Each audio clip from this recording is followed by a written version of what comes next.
I don't need permission from anybody.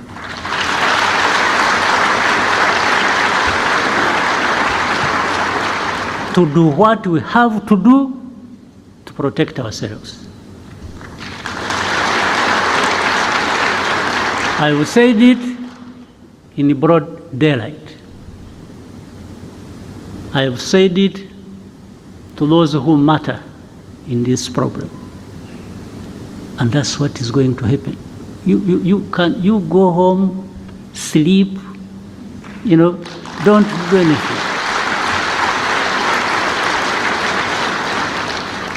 There will be nothing crossing these borders of this small country of ours.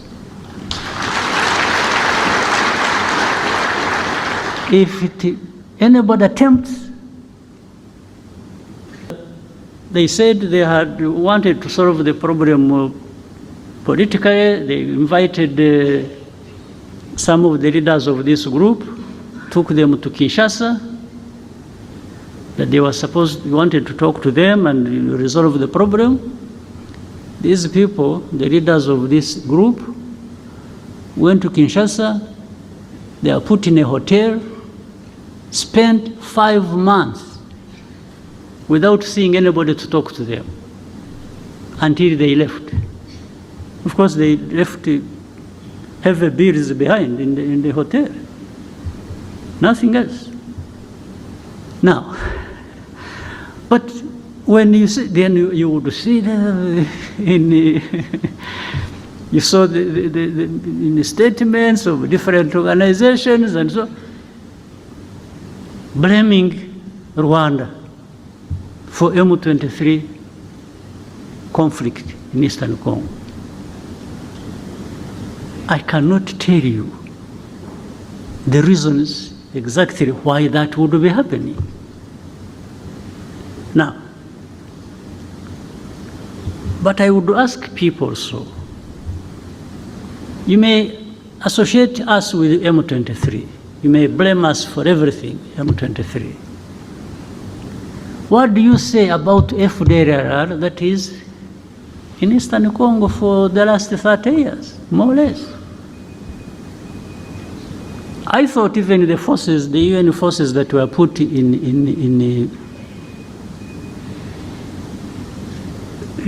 Eastern Congo or in Congo were put there to actually address this problem and maybe other problems, but this one was the main one. But you've been there for decades. It has been so costly, but the problem is still there. And then some of them tried. The government said, no, they are not there, we don't have FDLR, and then we would give them names. But these are the leaders, 1, 2, so and so and so and so and so. They are in this location. In fact, I one time told the president of DRC, no. I said, you don't know that these people are there in this place, that place, and they've been even manning roadblocks and they collect taxes. He says, so he remembered. he remembered that has been happening. So I said, so what are we talking about? You have FDLR who have taken over territories in Eastern Congo and are collecting taxes, and you are telling me they are not there? So anyway, when all this came to some point, and this war was raging, and this time it turned into where the government in Kinshasa wanted to, they mobilized the people, they thought they would now throw M23, push them into Rwanda. And this still remains, by the way, the aim. This is the goal. So I told our friends, these powerful friends of ours. I've even said it publicly. When it comes to defending this country that has suffered for so long and nobody came to the help,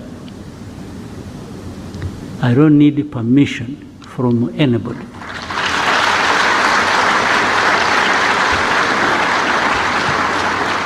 To do what we have to do to protect ourselves.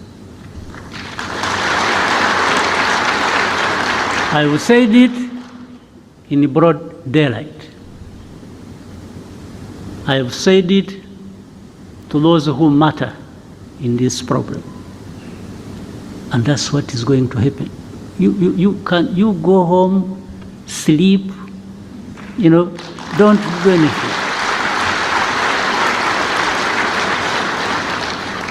There will be nothing crossing these borders of this small country of ours. If anybody attempts,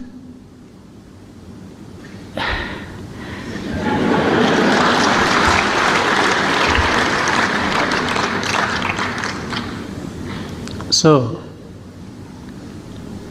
ntimugatinye ibitumbaraye.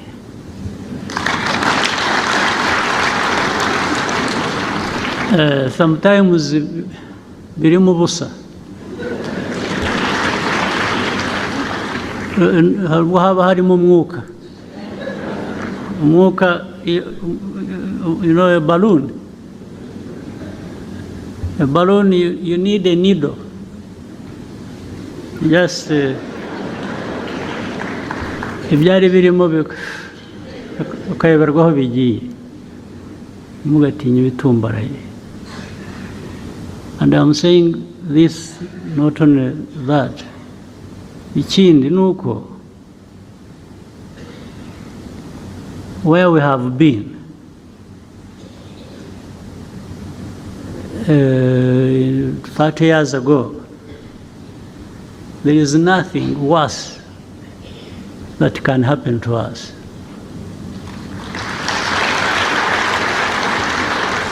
Also, that means if you ever put us in a situation where we have to think like it's going back to that time,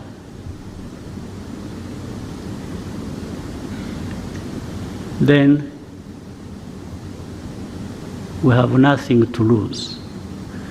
We will fight like people have nothing to lose. And somebody will pay the price other than ourselves.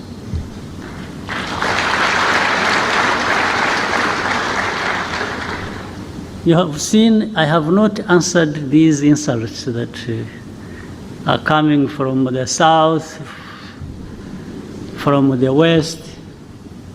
Those ones don't kill. So I cannot go, that's not us. But they learn something with time. They learn something that they made a big mistake. Absolutely, a big mistake. That's why I was telling the young people, happily who seem to be like in those years when we were still young. I've seen our young people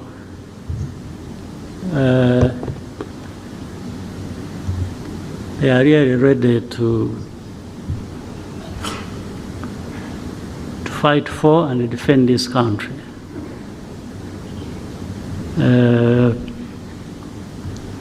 But we don't provoke any situation.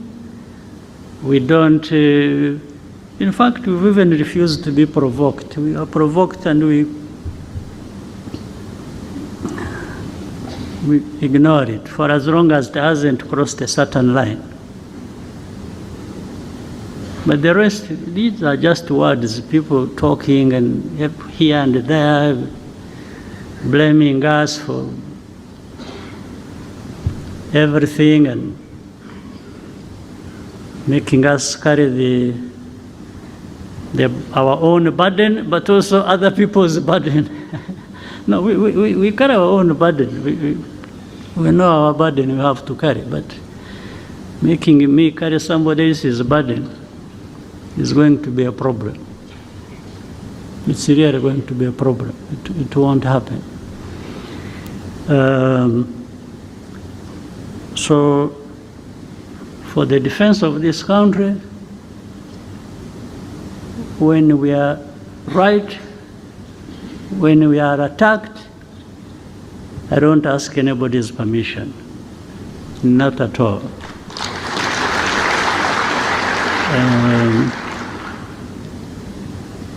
So the country is safe, is secure, and will always be.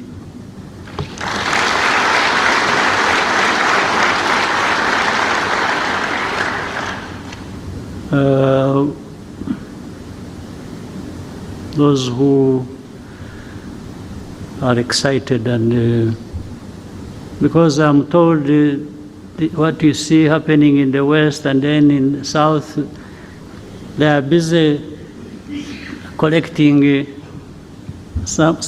other poor Rwandans who went out making noise, and they are trying to turn them into some leaders in the future of this country. I'm not sure.